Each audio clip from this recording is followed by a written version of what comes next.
Hello अस्सलाम वालेकुम everyone, कैसे हैं आप सब लोग। उम्मीद करता हूं कि सब खैरियत से होंगे। तो मेरी आज की ये वीडियो स्पेशली उन लोगों के लिए है जो कि यूएई में जो है वो अपने काफ़ी ईयर्स जो है वो स्पेंड कर चुके हैं और स्टिल आफ्टर रिटायरमेंट जो है वो यूएई में ही जो है वो अपना स्टे करने चाहते हैं।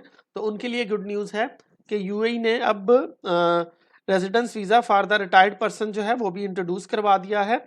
और अब जो है आप अगर 55 इयर्स के हैं या 55 इयर्स से अबव हैं तो अब आप यहाँ पे जो है यूएई गवर्नमेंट जो है आपको रिटायरमेंट का बेसिस पे जो है वो रेजिडेंस वीज़ा जो है वो आपको मिल जाया करेगा, जो कि 5 साल के लिए जो है वो आपको वीज़ा इशू हुआ करेगा। अब इसमें जो है क्या क्या रिक्वायरमेंट्स हैं, वो रिक्वायरमेंट्स जो हैं हम उसको डिस्कस कर लेते हैं। तो बेसिकली यहाँ पे आप 4 रिक्वायरमेंट्स बताई गई हैं गवर्नमेंट की तरफ से, यूएई गवर्नमेंट की तरफ से। और इनमें से अगर आप कोई भी एक रिक्वायरमेंट जो है वो पूरी करते हैं तो उसकी बेसिस पे जो है वो आपको 5 इयर्स का रेजिडेंस वीज़ा आफ्टर रिटायरमेंट जो है वो मिल जाया करेगा। तो चलें हम देखते हैं कि कौन कौन सी ये रिक्वायरमेंट यूएई गवर्नमेंट की तरफ से जो है वो इंट्रोड्यूस करवाई गई हैं। तो ये कंडीशन है, actually these are the conditions.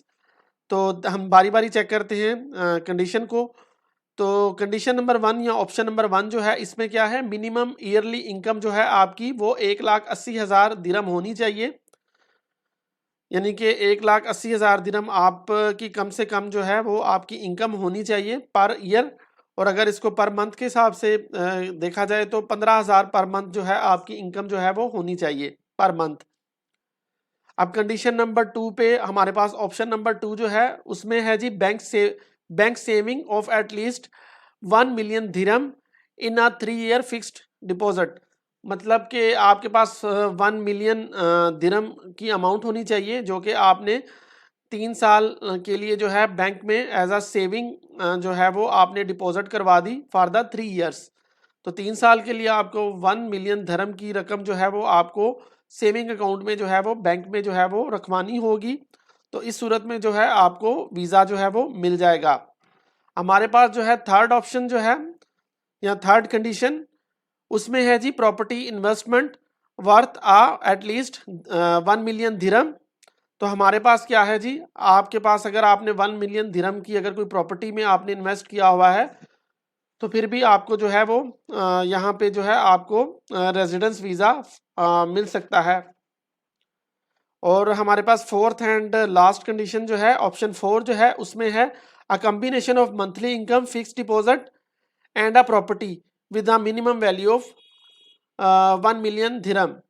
तो इसमें हमारे पास कम्बिनेशन आ जाता है कि आपकी अगर मंथली इनकम है या आपकी कोई फिक्स डिपॉजिट आपने करवाई हुई है तो उसकी बेसिस पे जो है अगर आप की कम्बिनेशन ऑफ बोथ अगर आपका 1 मिलियन दिरहम तक जो है अमाउंट बन जाती है एनुअली तो इसकी बेसिस पे जो है आप एलिजिबल हैं residence visa for the retired person जो है वो आपको जो है वो मिल जाएगा। तो ये एक न्यूज़ थी जो कि सर्कुलेट कर रही थी। दूसरा जो है बहुत सारे लोग जो स्पेशली पाकिस्तानी हैं उनमें यही न्यूज़ जो है वो सर्कुलेट कर रही है कि पाकिस्तानी जो है वो वीज़ा जो है बैन हुआ है। स्पेशली लेबर कैटेगरी का जो है वो वीज़ा जो है उसके बारे में यही है कि ना कोई वीज़ा जो है यूएई गवर्नमेंट जो है वो इशू नहीं कर रही। तो उसकी रीज़न यही है कि यहाँ पे जो ईच एंड एवरी सिस्टम है यहाँ की गवर्नमेंट का वो सारा का सारा ऑनलाइन है। तो ऑनलाइन सिस्टम यहाँ पे अपडेट हो रहा है।